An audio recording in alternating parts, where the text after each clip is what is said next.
See you later. Could we possibly get a response from you, please, on the escalating rhetoric that we've seen from not only North Korea but also the United States? Yeah, too bellicose a tone, isn't it? And that's what concerns us, as we were saying before. We were saying and continue to say that the military solution is not an option in any way, and that the resolution that we adopted is not an end in itself. That we have A, to work out a strategy, and B, to involve parties into the political dialogue. And Russia and China were proposing that constantly for more than a month now, in fact earlier, and we think that this plea for political dialogue and easing of tensions is becoming even more relevant now. What would you say to Donald Trump, sort of in response to his remarks yesterday? Look, who am I to engage in a conversation with the President of the United States? But we noted what he was saying. I think that our strong wish is that the United States keeps calm and refrain from any moves that would provoke another party into actions that might be dangerous. Are you going to do anything to promote dialogue with North Korea? Is Russia going to do anything to promote dialogue? Of course, we are ready to do whatever we can to promote dialogue, and through our embassy we are in contact with North Korean authorities. But I think that we should give it a time, because the tensions are too high at the moment, and you know that the reaction from the North Korean government was very strong and harsh, I would say, and that was reciprocated by from here. I think that we should give it a few days to calm down, hopefully. As we said, we want the tensions to ease, and we have to start seriously about devising and inventing ways for the political dialogue on this issue. Sorry?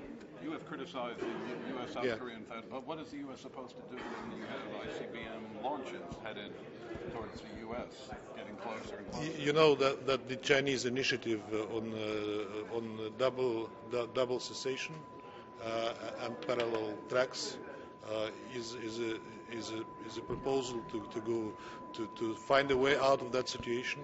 The deployment of THAAD won't solve the problem of any ballistic missiles that another side may fire.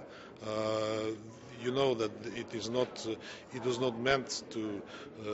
I'm not a great specialist in armaments and in anti-ballistic, ballistic or other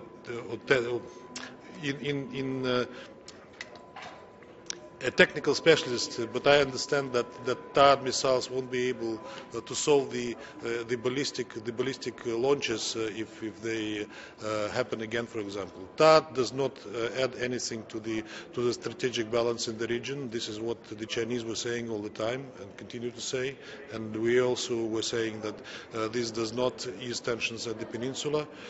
So I'm not sure that THAAD is the key to solving that problem. Ambassador, on the diplomatic spat between the United States and Russia over the premises, the diplomatic premises, and the staff being sent back, the Americans, have you received any notice that you'll be losing any Russian staff from the UN mission here, No. or are you expecting to? I'm not expecting this. Our mission to the United Nations is in fact and should be out of the calculation of our bilateral missions, because it's a separate diplomatic entity which is accredited to the United Nations, not to the United States. Mr. Ambassador to North Korea, what would Russia's message be to both President Trump and to North Korean leader Kim Jong-un? Find a way to start a dialogue. Mr. Ambassador, have you spoken to your American and North Korean counterparts since the language of the last 24 hours? Myself? Yes. No. Do you plan to? And if so, why? And if not, why not? I think that our minister spoke to the North Korean minister in Manila at the ASEAN meeting last weekend, and all messages that had to be sent, they were sent there. Ambassador, just back on the resolution that was adopted on Saturday, people are now saying it's a lot of this depends on Russia and China implementing the resolution. Can you tell us? We are always implementing Security Council resolutions faithfully, so we will do it this time too. And particularly on the issue of guest workers, how many North Korean guest workers are there in Russia? I have no idea. I don't know. Do you have trust that China will implement the resolution on sanctions? There has been strong criticism that Beijing doesn't always follow. You should ask them about that, but China is also a responsible member of the international community, the permanent member of the Security Council, so why are you having doubts it will not?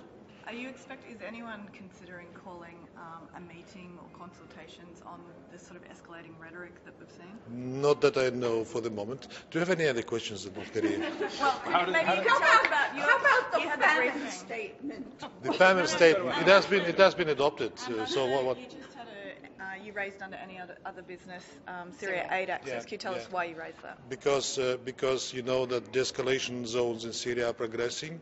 One has been installed, another in eastern Ghouta, and now we are discussing the one that is north of Homs, and it is being patrolled by the Russian police.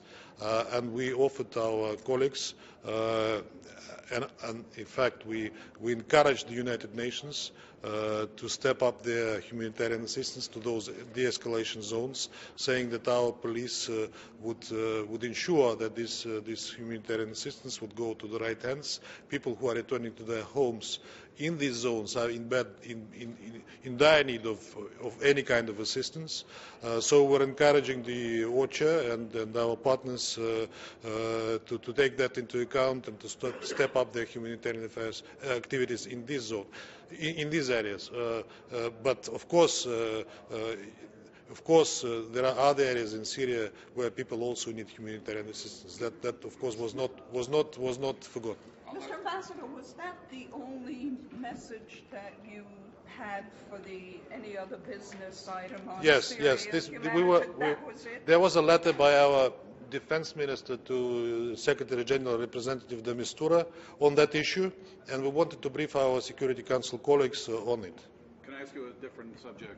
I know it's early, and welcome to New York. What are your early impressions of your American counterpart? I know you met with her, and now you've already asked me that question. I didn't, very positive. We cooperated, so we had good rapport, I think, and I'm hoping that it will stay that way in the future.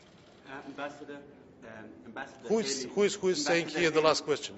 Ambassador Haley is raising the beat against Hezbollah in Lebanon and the arms of Hezbollah. What do you think about changing or amending the mandate of UNIFIL in southern Lebanon? We will come to discussing the mandate of UNIFIL later, I think this month. But we consider this operation very important for peacekeeping in the Middle East and especially in that area. We will be supporting UNIFIL. I will betray you a small secret beforehand, so no need to worry about it. Thank you. On our part. Thank you, Ambassador. Thank you for stopping, really.